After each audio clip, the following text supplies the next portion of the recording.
All right, everybody. I am sitting down here with my friend Jake. How you doing, man?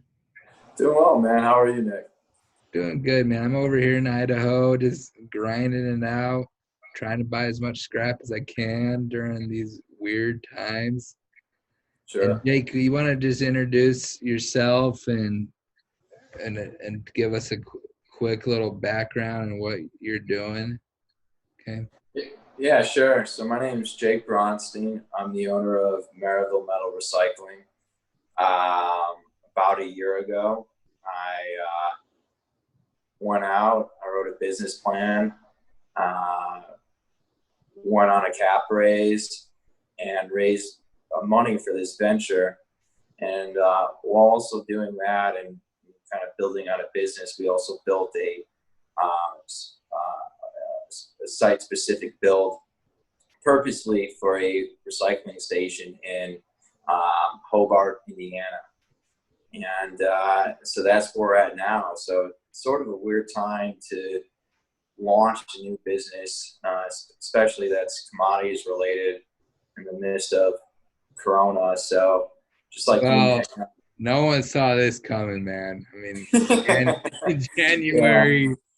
When yeah, when were you over here? You came and saw us, and when? yeah. February, Yeah, February. February. Yeah, we were out there, and things are looking pretty good. I mean, Yeah, the market was looking good. Copper was kind of, I think, like really kind of coming along a little, or holding strong at least. yeah, yeah. I mean, I think we had days in February where peak it reached like 280, which is kind of which is light years away from where it is right now, and in this new reality and this new price environment.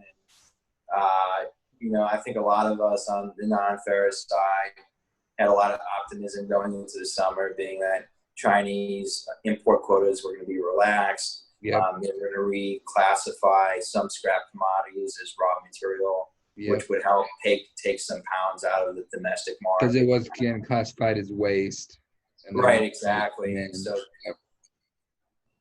yeah, take some pounds out of here and create some, price I think inflation for us. I think that's still gonna help, man. I think it's still gonna come back. I mean, I don't know when. No one does, Yeah. but that's what I think. So Yeah.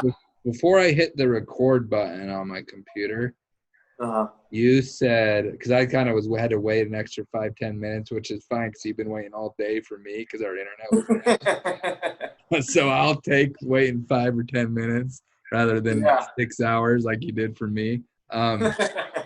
But I you made you I had to wait because what happened over there?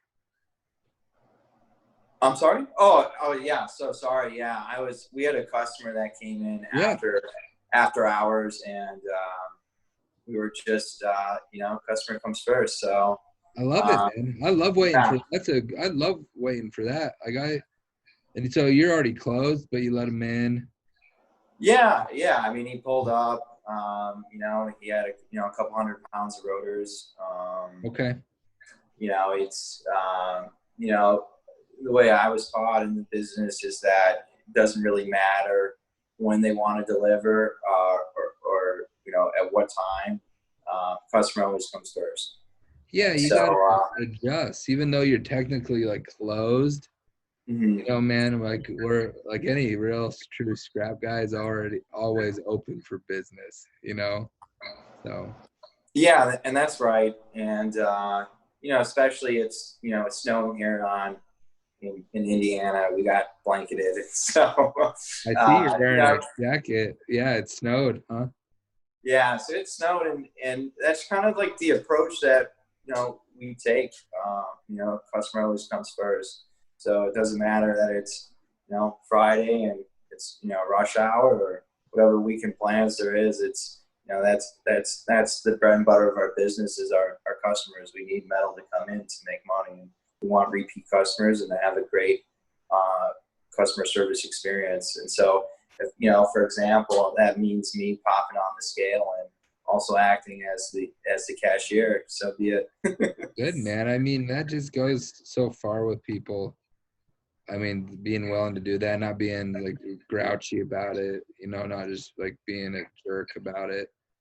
Just Oh like yeah, sure. that, just translate to like the big picture, man. If you're willing to do that, I think even though you guys opened up, when was your start date again? Yeah, so it wasn't great timing. They say timing's everything. So when was Timing, yeah, when was the time, official grand opening? yeah, so our grand opening was slated for March 21st. So we're a little less than a month into it. So our whole, like any other operator right now, that whether we have retail or industrial divisions, any pound that comes in right now or ton is just so appreciated, because it really is dry out there. Yeah, There's just not a lot of scrap out there right now that's with what I'm hearing from all sorts of people throughout yeah. the country. So, and I mean, we're seeing it here. I mean, it's still flowing a little bit, obviously, but it just isn't like where we want it. I think hopefully some price once once things get back to normal, the pricing can start to return, the flow can turn back on, and like a business, especially like a new scrapyard like yours, can continue to keep grinding and flourish, man. You know, Yeah, that's the hope. I think it's going to take a little bit for demand for raw materials and finished, capital goods to yeah, really take into effect. And we're hearing about basically this monetary and fiscal policy and all the money that the Fed's pumping into the economy, and it's going to take a little bit of time to, I think, reach small businesses and manufacturers and contractors, but it should reach them. And it's not a matter of when we're going to, it's not a matter of if we're going to cover. It's just when the recovery will take place, and we just have to be ready. So it's, I feel for everyone out there right now that's a scrap processor or a commodities broker, and yeah, it's really hard to just drum up business, and everyone's just trying to stay busy and keep their employees working, and so they can maintain their benefits. And um, you know we're all kind of in it together. yeah. I agree. You hit it right on the head, man. We're all kind of gotta just fight the good fight, man, and keep staying as positive as we can, and trying to find smarter ways to maybe do things in times like this, and just kind of maybe even think outside the box a little bit, like doing a Zoom call right now to kind of Yeah.